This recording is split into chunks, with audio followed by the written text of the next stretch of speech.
cuando Cristo comenzó a anunciarles acerca de su muerte. En el Nuevo Testamento hay 185 versículos que hablan de la muerte de Cristo. Y por lo regular los versículos que hablan de la muerte de Cristo va acompañado también de la resurrección. La primera verdad del Evangelio es que Cristo murió. La segunda verdad del Evangelio es que Cristo resucitó. El Evangelio está basado en esas dos verdades. Sin esas dos verdades, el Evangelio no existiera. El Evangelio, por lo menos me refiero al Nuevo Testamento. Si esas dos cosas no existieran, el Nuevo Testamento no existiría. Las grandes verdades, las dos grandes verdades del Nuevo Testamento es que Cristo murió. Y la otra grande verdad es que Cristo resucitó. De ahí arranca el valor y el poder del Evangelio en el Nuevo Testamento. Sorpresa que se llevaron los judíos, porque muchas veces el Señor le dijo a los judíos que Él había venido a morir, a dar su vida en rescate por muchos. Algunas veces dijeron, nosotros hemos leído, decían los judíos, lo habían leído equivocadamente. Nosotros hemos leído que el Cristo permanece para siempre, pero tú dices que el Cristo ha de morir. Decían ellos, ¿qué clase de Mesías eres tú? Decían ellos, nosotros hemos leído. Seguramente no habían leído nada, porque si ellos hubiesen leído las Escrituras, habían encontrado porque la muerte de Cristo estaba profetizada en el Antiguo Testamento. Y si ellos leían las Escrituras, tenían que haber leído toda la tipología de la muerte de Cristo en el Antiguo Testamento y toda la profecía de la muerte de Cristo en el Antiguo Testamento. O sea que no habían leído nada. Todo el capítulo 53 de Isaías está hablando de la muerte del Mesías. El capítulo 22 de los Salmos, que es un salmo mesiánico, está hablando de la muerte de Cristo. Es decir, dijeron, nosotros hemos leído que el Cristo permanece siempre. Entonces, ¿qué clase de Mesías es este? En otra ocasión, los judíos le pidieron señal. Miren dos señales importantes. Le dijeron al Señor, bueno, los profetas del Antiguo Testamento hicieron señales. Estaban recordándole las señales de Moisés, las señales de Elías y las de Eliseo. Y le dijeron a Cristo los judíos, ¿qué clase de señal nos muestras? Jesús le responde, la generación adúltera y perversa demanda señal, pero señal no les será dada, sino la señal de Jonás. Porque como Jonás estuvo 3 días y 3 noches en el vientre del pez, así es necesario que el Hijo del Hombre esté 3 días y 3 noches en el corazón de la tierra. Esos no entendieron ni mu. Si con lo que Cristo hizo y dijo no le entendieron, ahora Cristo les lanza una señal y les presenta la metáfora de la ballena de Jonás, donde estuvo Jonás 3 días y 3 noches. Ellos menos entendieron. Cristo está hablando de su muerte y su resurrección. Que así como Jonás estuvo 3 días y 3 noches en el corazón de la ballena, así Cristo estaría 3 días y 3 noches en el corazón de la tierra. Menos entendieron. Cuando Cristo en San Juan capítulo 12 les dice, es necesario que el Hijo del Hombre sea glorificado.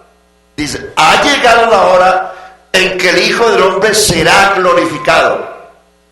Y les digo, si el grano de trigo no muere y va a la tierra, queda sin fruto. Pero si muere, éste lleva mucho fruto. El grano de trigo era Cristo.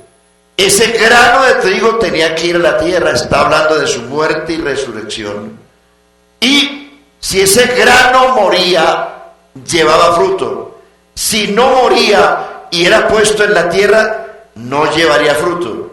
Es decir, que si Cristo seguía en esa tónica, no llevaría fruto. Pero si Él moría y resucitaba, llevaba fruto para Dios. El Evangelio de San Juan, capítulo 7, versículo 39, dijo, esto dijo del Espíritu que habrían de recibir los que creyesen en Él, porque el Espíritu no había venido sobre ninguno, porque Jesús no había sido aún glorificado. Pero para Cristo ser glorificado, tenía que pasar por el flagelo de la cruz, por la muerte y por su sepultura, y tenía que pasar por todo ese proceso para que Cristo fuese glorificado. De otra manera no alcanzaría eso. Otra señal, cuando Jesús entró al templo y sacó a los cambistas del templo con un látigo, ellos le preguntaron, bueno, ya que tú haces esto y que te muestras como tanta cosa, ¿qué señal nos muestras de que eres el Mesías? Jesús les dice, voy a destruir este templo y en 3 días lo voy a levantar. Ellos entendieron que Jesús iba a profanar el templo derribándolo literalmente. Cristo estaba hablando de su cuerpo. Cristo en la tierra fue el templo del Espíritu Santo. En su humanidad, allí habitó el poder de Dios, porque Dios estaba en Cristo reconciliando consigo al mundo. Y Cristo dijo, voy a destruir este templo y en 3 días lo levantaré. Dijeron los judíos, porque ve hermano, cuando un hombre quiere hacer la voluntad de Dios, Dios se le revela. Sí, Señor. Pero cuando un hombre está, oiga, escuche, va y viene, y simplemente lo hace folclóricamente, o porque se acostumbró, o de manera deportiva, pero no tiene interés de ser salvo, ni de entender el Evangelio, Dios no se lo revela. ¿Cuánta gente pasa por nuestros templos años y dice, yo no entiendo nada? Porque hay gente que viene a la iglesia y se acostumbraron, pero no tienen deseo de hacer la voluntad de Dios. No quieren. ¿Por qué va a la iglesia? No, me gusta cantar con los evangélicos, me gusta cómo cantan los evangélicos y cómo oran los evangélicos y cómo predican los evangélicos, me gusta. ¿Y qué? No, me gusta. ¿De qué le sirve eso, hermano y amigo? Dios conoce su corazón. Fíjense, hermanos, ellos no entendieron. Ellos creyeron que Cristo hablaba del templo de Salomón y dijeron, 49 años duró este templo para ser construido y tú dices que en 3 días lo vas a levantar. ¿No estás loco? Eres un loco, Jesús de Nazaret. ¿Cuántas veces le dijeron a Cristo loco, endemoniado, falso?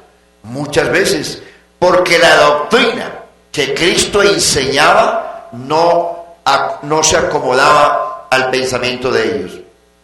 Porque no es así. Si usted quiere ser salvo, no es que Dios tenga que acomodarse a su pensamiento, es usted el que se tiene que acomodar al pensamiento del Evangelio, porque Dios es el que manda. Gloria a Dios. Las condiciones no las pongo yo, ni las pone usted, las pone Él. Y el hermano leía un capítulo hermosísimo, el que no naciere. Eso es tajante, Eso es vertical. El que no naciere de nuevo no puede ver primero, no puede ver, porque para entrar hay que ver. Primero no puede ver el reino de Dios. Nicodemo era un hombre bien inteligente, era uno de los 70 ancianos de Israel, era miembro del Sanedrín, era un intérprete de la ley, conocía la ley. Y Nicodemo, con todo lo que sabía, porque es que el Evangelio no se lo revela a usted por los cartones que tenga, ni por lo sabio que usted sea, ni por la plata que tenga, ni por las comodidades que usted tenga. Dios le revela el Evangelio al que quiera ser salvo. Usted no se salva porque sea pobre, ni se condena porque sea rico. Se salva el que crea el Evangelio, pobre o rico. Se condena el que no crea el Evangelio, pobre o rico. Porque la humildad no es una posición del cuerpo, la humildad es una posición del corazón, es una virtud del corazón.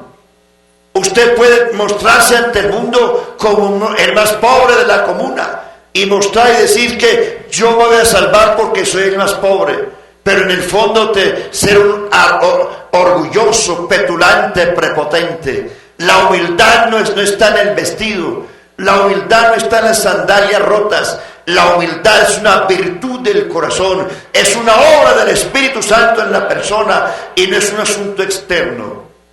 Lázaro no se salvó porque era pobre, ni el rico se condenó porque era rico. Lázaro se salvó porque creyó en el Evangelio. El rico se condenó porque no quiso creer. Así el asunto con Dios. El que pone las condiciones es Él, no yo, ni usted. Él es el que manda. Él dice, vivo yo, dice el Señor, que ante mí se doblará toda rodilla y toda lengua confesará que Jesucristo es el Señor. Digan gloria a Dios. Así es. No trate de cortarle a la cruz. No camine con el serrucho a la espalda haciéndole trampa al Evangelio, porque en ese caso el que pierde es usted. Dios es así, derechito, santo y sublime, alto y glorioso. Bendito el nombre de Jesús.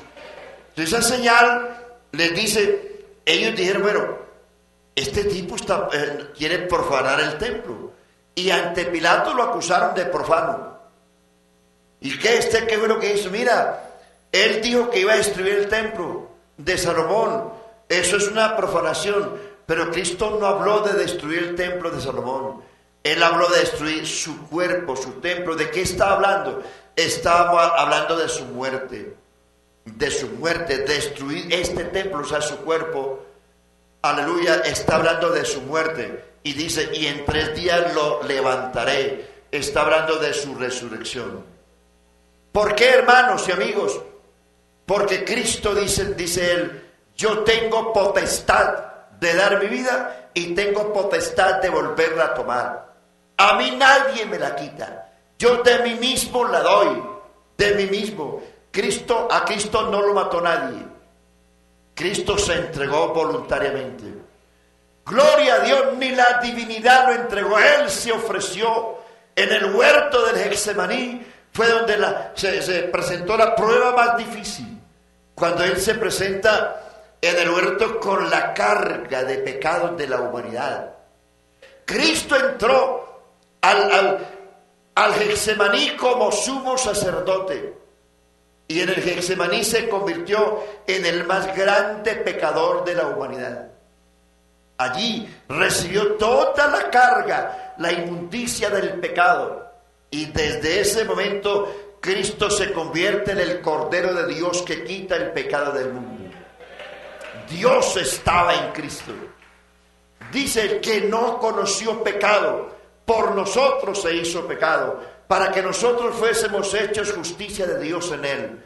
¿Dónde Jesús se hizo pecado? En el Getsemaní. Repito, hasta el Getsemaní, Cristo entró como el sumo sacerdote, justo, santo y perfecto. Y en el momento del Getsemaní, Cristo se convierte en el Cordero de Dios, recibiendo toda la carga del pecado de la humanidad. Él la recibió en el Getsemaní. Y cuando Cristo en su humanidad, en el Getsemaní, se sintió solo. ¿Por qué? Porque Jesús era el templo de Dios. En ese momento Dios no podía habitar en un cuerpo inmundo. Cristo se convirtió en el ser más inmundo de los pecadores de la tierra, siendo Dios santo y sublime. Él tomó sobre su cuerpo toda la maldad y la inmundicia de los hombres. Por eso Él dice en la oración del Getsemaní: Padre, si es posible, pase de mí esta copa, pero no se haga mi voluntad sino la tuya. ¿Cuál copa? La copa que acababa de beber. ¿Cuál? La amargura del pecado de todos los seres humanos. Pero Él dice: Padre, Él está hablando como hombre. No lo interpreten los maliciosos y tramposos que andan diciendo: ¡ay, hay dos! Cristo en el Getsemaní está hablando como hombre, como cordero. Amén, como cordero. Allí Cristo era hombre, era cordero, porque se convirtió en el pecador más grande del universo. Gloria a Dios. Pero Él ora, como hombre ora, y ora la divinidad, porque Él es Dios y es hombre. Eso no le quepa la menor duda. Cristo como hombre hizo la redención, pero como Dios resucitó de entre los muertos. Como hombre murió, pero como Dios resucitó y está por encima de todos los cielos, llenándolo todo, y a Él sea gloria por los siglos de los siglos. Y dice el Señor: Padre, pase de mí esta copa. ¿Cuál copa? Su pecado y el mío. Cristo estaba recibiendo su pecado y el mío en ese cuerpo impecable. No se halló maldad en Él, ni hubo maldad en sus labios. El único que se le puede endilgar el Salmo 1 es a Cristo. El Salmo 1 dice: bienaventurado el varón que no anduvo en consejo de malos, ni en silla de escarnecedores se ha sentado. El único que pisó el planeta, que nunca se sentó en silla de escarnecedores, fue Cristo. Aunque fue amigo de pecadores y publicanos, no se contaminó con nada ni con nadie. Pasó bajo la farsa de un juicio inmundo. Toda su juventud la dedicó en la tierra. Murió en lo más fino de su juventud y nunca se torció, porque era Dios sobre todas las cosas. ¿Y qué tal que se nos tuerza Cristo? Estaríamos perdidos. Si hay salvación hoy, es porque Cristo nunca se torció y vivió santo y sigue siendo el mismo. Aleluya. Y dice Jesús, cuando Él recibe esa carga de inmundicia de los hombres: si quieres, si puedes, pasa de mí esta copa, pero no se haga mi voluntad sino la tuya. Es decir, Cristo dijo, el hombre orando a lo divino, dice: si es posible, el rescate de los hombres a través de otra forma, si es posible eso, que se presente esa fórmula.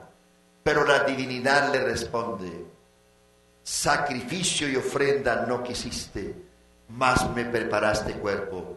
Y entonces Jesús le responde: el hacer tu voluntad es mi delicia. Entonces Dios dice: he aquí, vengo Dios para hacer tu voluntad. Como está escrito en el rollo del libro, es mi delicia hacer tu voluntad. Hebreos 12:1: puesto que tenemos tales promesas, limpiémonos de toda contaminación de carne y de espíritu, perfeccionando la santidad en el temor de Dios. Considerad aquel que sufrió tal contradicción de pecadores contra sí mismo, para que vuestro ánimo no se canse hasta desmayar. Consideradlo, que siendo hombre se sometió al juicio más vil de los seres humanos, pero como Dios venció toda tentación, y Él es el único dueño de la iglesia, y nadie tiene iglesia en la tierra sino Él. Muchos que andan diciendo yo soy capaz de levantar una iglesia. No. Si alguien quiere iglesia, tiene que dejarse crucificar y dejarse enterrar y resucitar a las 72 horas. No conozco sino a uno, porque ni Abraham, ni Pedro, ni Pablo, ni María, ni Juan, nadie, ellos están en el polvo de la tierra, porque el único Salvador es Cristo, porque es el único que está vivo. Es el único. Hay muchas iglesias de garaje. Por todas partes usted ve pequeños movimientos de gente que se revela en la iglesia y se van a formar grupos diciendo, yo también soy capaz de tener iglesia. Tener chuzos o grupos, cualquiera los tiene, pero iglesia, solamente Cristo tiene iglesia y nadie más. Por eso el fundamento de Dios está firme. Teniendo este sello, conoce el Señor a los que son suyos, y apártese de iniquidad todo aquel que invoca el nombre de Cristo. Alabanzas al Señor. Cristo toma la copa de maldad y con ella va a la cruz. Y le dice a la humanidad, frente a esa situación, los hombres están perdidos. Usted y yo, hermano, estábamos en la fila de los condenados.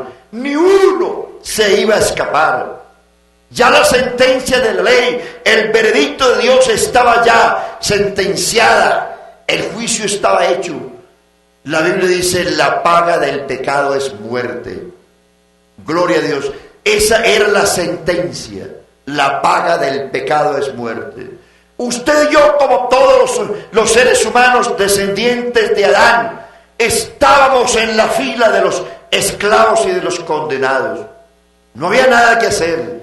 La misma ley nos condenó a la muerte, pero Cristo vino para darnos vida y vida en abundancia. ¿Cómo podía hacerlo? Muriendo en lugar nuestro. Entonces Cristo se pone frente a Dios y a los hombres. Ustedes, dice Cristo, están perdidos. Ellos son esclavos, hijos del diablo. Están condenados. No hay alternativa. La única alternativa es la muerte de alguien que nunca haya pecado. Búsquelo. Búsquelo. Comience desde Lucifer. Siga por Adán. Siga por Abel, Noé, Abraham, Isaac, Jacob, Moisés, José, etcétera, Pedro, Pablo, todos le fallaron. Búsquelo. Se necesita una sangre que pueda redimir al hombre. Búsquela en los hombres. No la hay. Por eso el Apocalipsis capítulo 5, cuando viene un ángel con un libro, y dice la Biblia, un libro sellado con 7 sellos, sellado por dentro y por fuera. Y dice la Biblia, y no vi a ni un solo digno de tomar el libro y de abrir sus sellos. Y dice Juan, y yo lloraba mucho. ¿Por qué? Porque Juan sabía que en ese libro estaba todo el plan de salvación. Ese libro es la escritura que denota propiedad. Y no había nadie que lo abriera. Nadie. Ni en el cielo ni en la tierra, fíjense. Ni en el cielo ni en la tierra. Y el ángel le dice a Juan, no llores. He aquí el león de la tribu de Judá. Ha vencido para tomar el libro y abrir sus 7 sellos. Dice Juan, estaba yo mirando cuando apareció un cordero como inmolado. Miren la paradoja. El ángel le dice, he aquí el león de la tribu. Pero no aparece un león sino un cordero. ¿Por qué? Porque Cristo es el león de Judá, pero es el cordero de la iglesia. Él es el rey de Israel, pero es el cordero de Dios que quita el pecado de la iglesia. Usted es el ser más privilegiado que pisa el planeta Tierra. El cordero que fue inmolado con su sangre, usted fue lavado y fue limpiado para nunca más pecar. Eso es lo que Dios quiere de la iglesia, hermano. Y entonces, he aquí el cordero, el único digno. Cristo es el único, hermano. Por encima de Cristo no hay nadie. No hay nadie. El único digno de tomar ese libro y desatar sus sellos, romper los sellos, es Cristo. Por eso no se avergüence de darle gloria a Cristo, ni ande buscando otra divinidad, porque en el cielo y en la tierra no hay otra divinidad. No hay nadie mayor que Cristo, no hay nadie más grande que Cristo, nadie. Yo no lo veo. Aleluya. No hay nadie. Entonces, la resurrección. La importancia de la resurrección. Apenas voy a empezar, hermanos. Está temprano. Hoy no tengo afán yo, hermano. No se preocupen. La resurrección es una de las doctrinas, una de las dos doctrinas del Nuevo Testamento más importantes. Dos.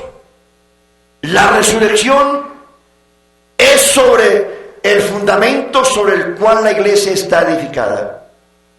Si Cristo no resucitó, no había iglesia. Usted no existiría, yo no existiría. Estaríamos perdidos, sin esperanza y sin Dios. Pero la resurrección es el fundamento de la iglesia. ¿En qué sentido? Que la iglesia cree, el cristianismo se basa en el Cristo vivo, en que Cristo está vivo y está vivo. Si Cristo no estuviera vivo, esta iglesia no existía. Si Cristo no estuviera vivo, no habría salvación. Número 3. Si Cristo no hubiese resucitado, Pablo dice, nuestra predicación sería vana. Número 4. Si Cristo no hubiese resucitado, nuestra fe sería vana. Amén. 5. Si Cristo no hubiese resucitado, los apóstoles serían falsos testigos. 6. Si Cristo no hubiese resucitado, estaríamos en pecados y muertos en ellos, porque en ningún otro hay salvación, porque no hay otro nombre bajo el cielo dado a los hombres en que podamos ser salvos, solo en el nombre de Jesucristo. 7. Si Cristo no hubiese resucitado, los que han muerto estarían perdidos y sin esperanza. No volverían a la vida jamás. Mas dice Pablo, mas ahora Cristo ha resucitado de los muertos. Primicias de los que durmieron es hecho. La iglesia cristiana del Nuevo Testamento no existiría. Si Cristo no estuviera vivo, el Nuevo Testamento no existiera. Porque el Nuevo Testamento existe es con base a la resurrección de Cristo. Gloria al nombre de Jesús. La resurrección de Cristo provee un fundamento firme para nuestra fe. Los judíos pidieron señales, pero Cristo les dio una señal que ellos no entendieron. La resurrección de Cristo nos garantiza el perdón de nuestros pecados. Su resurrección nos garantiza que en el trono de gracia tenemos un sacerdote justo, apartado de los pecadores y hecho más sublime que los cielos. Misericordioso y fiel es el Señor, por lo cual debía ser semejante en todos sus hermanos para ser fiel sumo sacerdote y misericordioso para ofrecer sacrificios en lo que a Dios se refiere. Gloria al nombre de Jesús. La resurrección de Cristo nos asegura al creyente una vida victoriosa y libre del poder del mal. La resurrección de Cristo tiene la certeza de nuestra resurrección. Yo creo que Cristo resucitó, y si creo que Cristo resucitó, estoy creyendo que yo voy a resucitar en el día de la resurrección también. Si Cristo resucitó, un día usted va a resucitar con Él. Por eso, la fe en la resurrección es la fe más certera que tenemos. Mire, la resurrección de Cristo probó de que Cristo era Dios. Si Cristo no resucita, hermanos, teníamos que haber notado el dolor de que hubiera sido uno de los mártires como todos. Pero la resurrección, no solamente la resurrección, su ascensión. Ve, hermano, 4 cosas. Si Cristo no hubiese muerto en la cruz, no había iglesia, porque su sangre es la que proveyó el medio para limpiarnos de todos nuestros pecados. Si Cristo no hubiese resucitado y hubiese ascendido a los cielos, no habrían dones ni ministerios. Cristo subió por encima de todos y con ello llevó cautiva la cautividad y dio dones a los hombres. No habría iglesia sin la muerte y resurrección de Cristo, porque la muerte y resurrección de Cristo es la que proveyó el derramamiento del Espíritu Santo en el día de Pentecostés. Antes no había derramamiento del Espíritu, antes, pero su muerte y resurrección proveyó ese medio para que hubiese una iglesia con ministerios, dones espirituales, y para que fuese una iglesia llena del Espíritu Santo. La muerte de Cristo, la resurrección de Cristo nos asegura que un día estaremos en la presencia de Dios con Él, y como hemos dicho aquí, nuestra reunión con Él. Mire esto: Cristo ascendió a los cielos vivo, y Él se metió al lugar santísimo. Mire, voy a explicar. Cuando María Magdalena llegó a la tumba, muy oscuro todavía, Jesús acababa de resucitar. María Magdalena se arrojó a los pies de Jesús y Jesús le dice: no me toques, no he subido a mi Padre. Bueno, cuidado, él está hablando ahí como hijo todavía. No he subido a mi Padre, no me toques.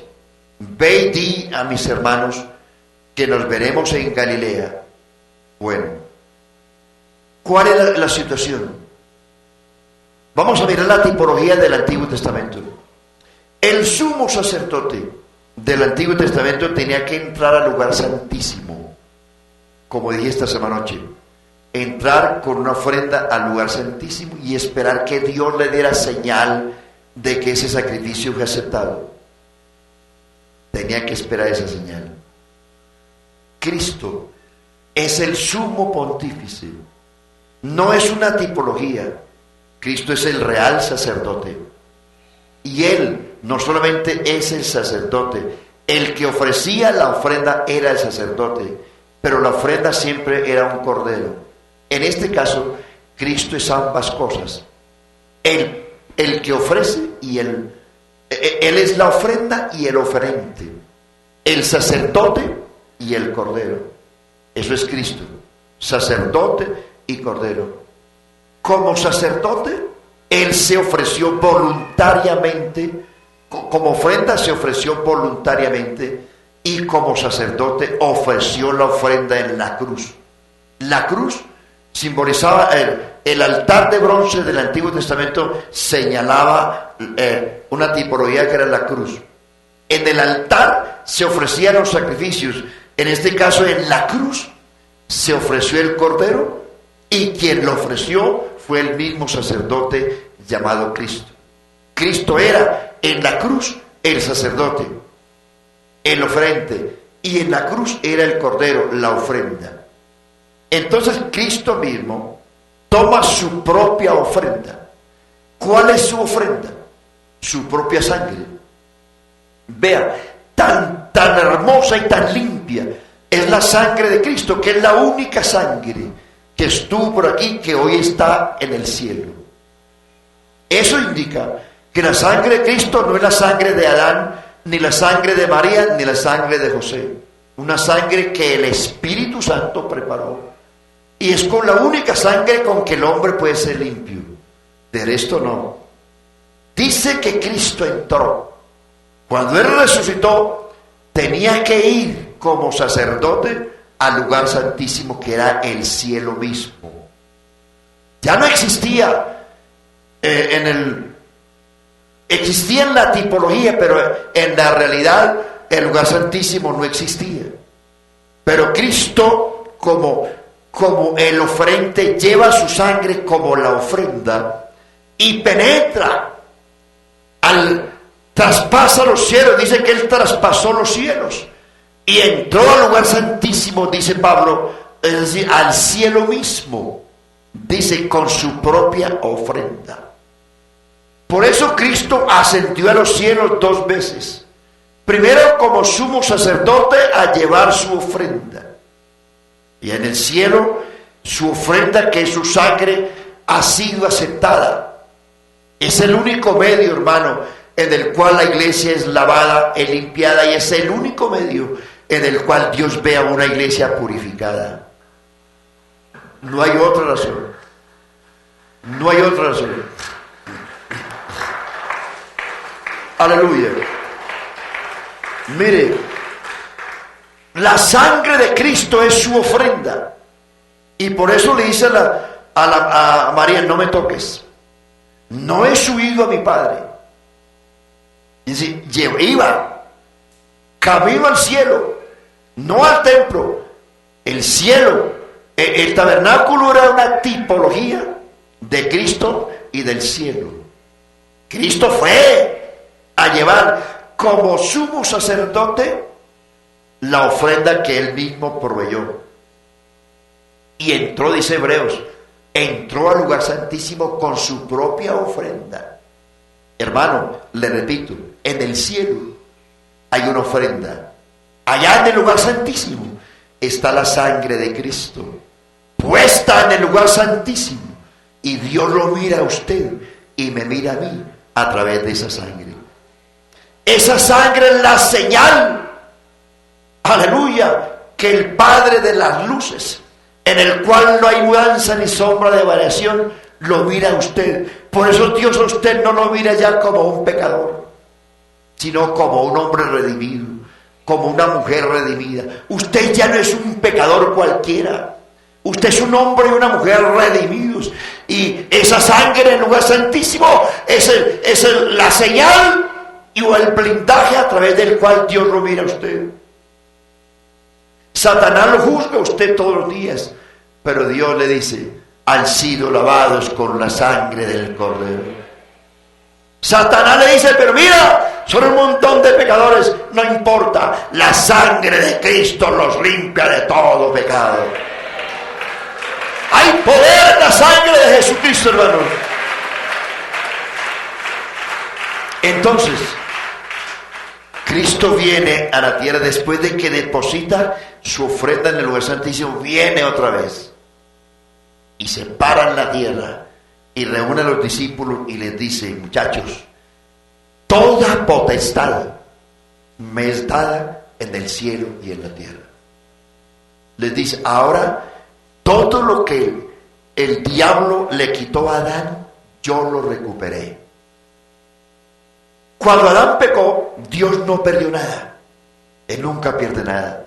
El que perdió fue Adán. Y en Adán perdimos todos. En Adán perdimos todos. Lo que Adán hizo se nos imputó a nosotros y en Adán todos perdimos. Pero Cristo, que es el segundo Adán, la victoria de Cristo es nuestra victoria. La gloria de Él es nuestra gloria. La honra de Él es nuestra honra, para que vea usted cómo es de bueno el Señor. Entonces, cuando Él dice: toda potestad me es dada, no es que Dios le haya recibido otro mayor, no. Es que Cristo recuperó lo que el diablo le quitó a Adán. Se lo arrebató y dice: esto es mío. Ahora yo soy el que mando en el cielo y en la tierra. Y como yo soy el que mando en el cielo y en la tierra, vayan por todo el mundo y hagan discípulos, bautizándolos en mi nombre, enseñándoles que guarden todas estas cosas, y aquí yo estoy con vosotros todos los días hasta el fin del mundo.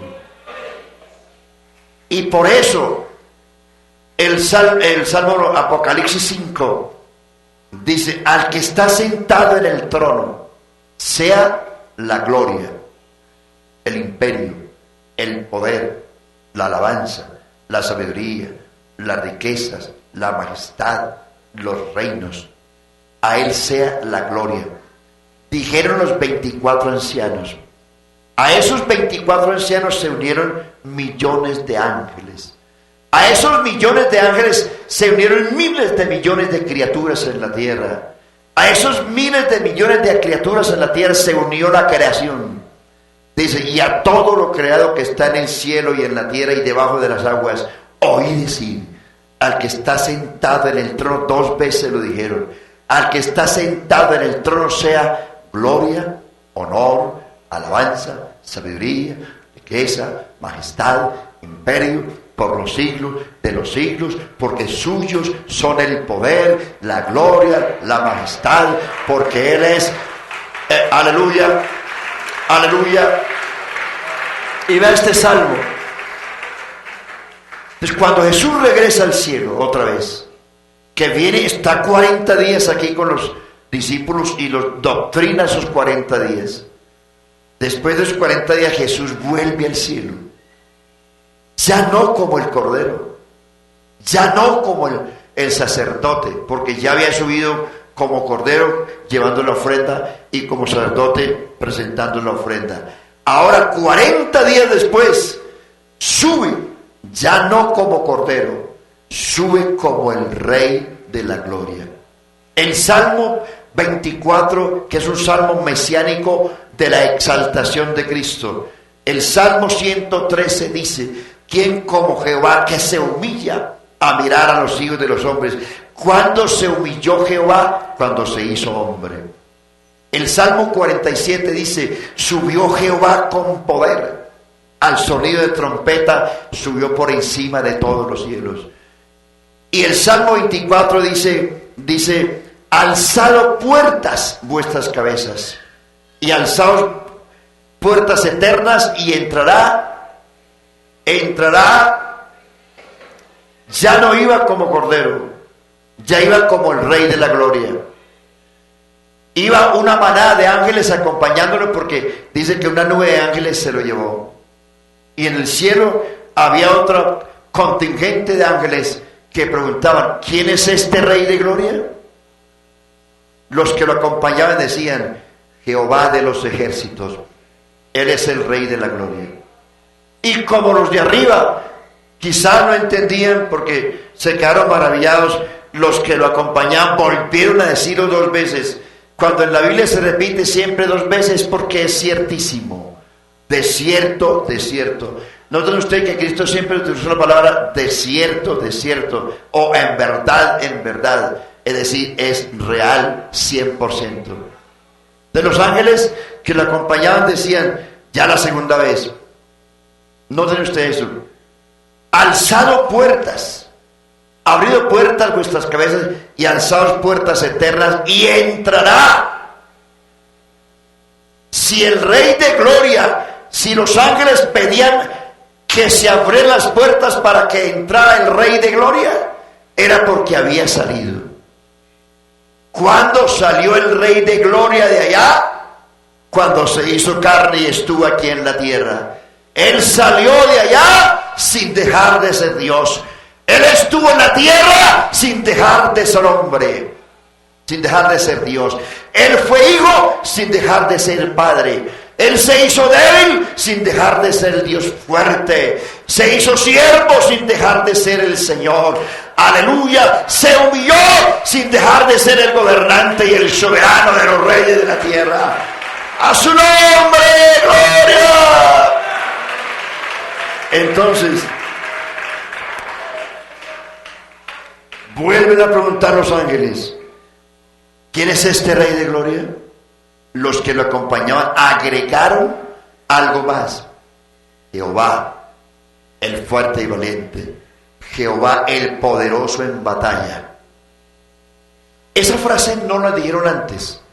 La segunda ocasión sí le dijeron: Jehová, el poderoso en batalla. ¿De qué batallas hablaba? No habla de batallas en plural, habla de una: el poderoso en batalla. ¿Cuándo se libró la más grande batalla de la historia de la humanidad? Cuando Cristo murió en la cruz.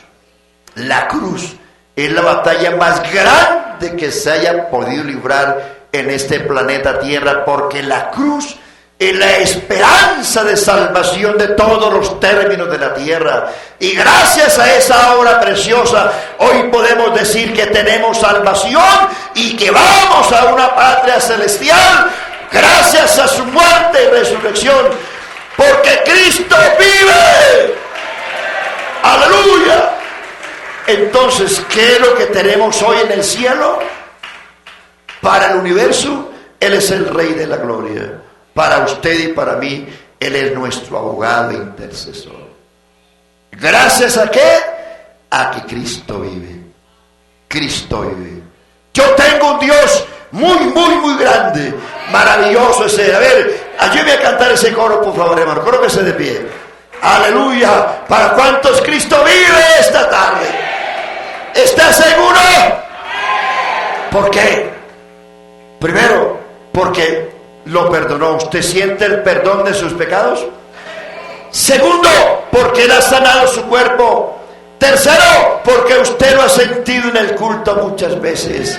Cierre sus ojos y cante: yo tengo un Dios muy grande, maravilloso es Él, siempre amoroso, siempre victorioso, maravilloso es Él. Yo tengo un Dios muy grande, maravilloso es Él, siempre amoroso, siempre victorioso, maravilloso es Él, maravilloso, maravilloso, maravilloso es Él, maravilloso, maravilloso, maravilloso es Él. Y cuando hay pruebas y luchas, siempre con nosotros está, nos levanta cuando caemos y con su mano nos sostendrá.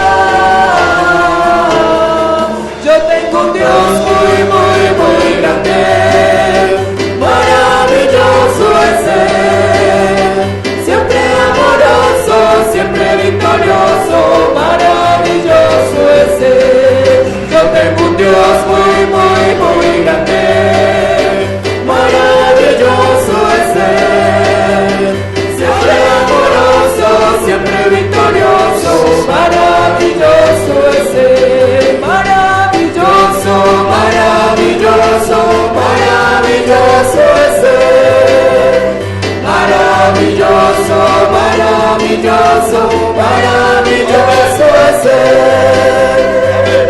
Gloria a Dios. A ver, vamos a despedirnos con un aplauso fuerte al que vive. Amén, amén. Aleluya. Dios les bendiga.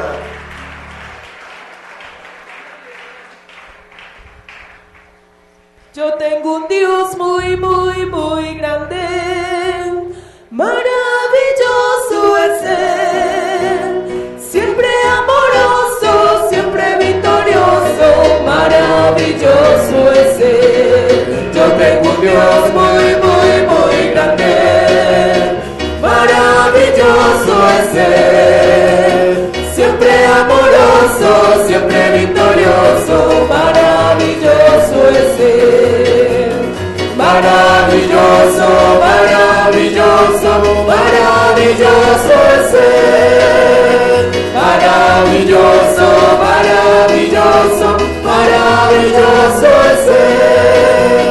Y cuando en pruebas y luchas, siempre con nosotros está, nos levanta cuando caemos y con su mano nos sostendrá. Maravilloso, maravilloso, maravilloso es Él.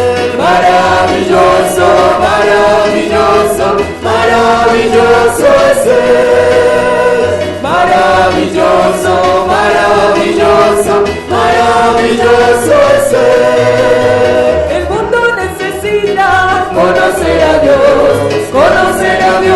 para la salvación. El mundo necesita conocer a Dios para la salvación. Prediquemos que Cristo sana a los enfermos, perdona los pecados y da la salvación. Prediquemos que Cristo sana a los enfermos, perdona los pecados y da la salvación. El mundo necesita conocer a Dios para la salvación. El mundo necesita conocer a Dios para la salvación. Prediquemos que Cristo sana a los enfermos, perdona los pecados y da la salvación. Prediquemos que Cristo sana a los enfermos, perdona los pecados y da la salvación. En ese nombre hay poder, en ese nombre hay poder, en el nombre de Jesús. En ese nombre hay poder, en ese nombre hay poder, en el nombre de Jesús. Y somos salvos y bautizados en el nombre de Jesús. Y somos salvos y bautizados en el nombre de Jesús. Y en ese nombre hay poder, en ese nombre hay poder, en el nombre de Jesús. En ese nombre hay poder, en ese nombre hay poder, en el nombre de Jesús. Y somos salvos y bautizados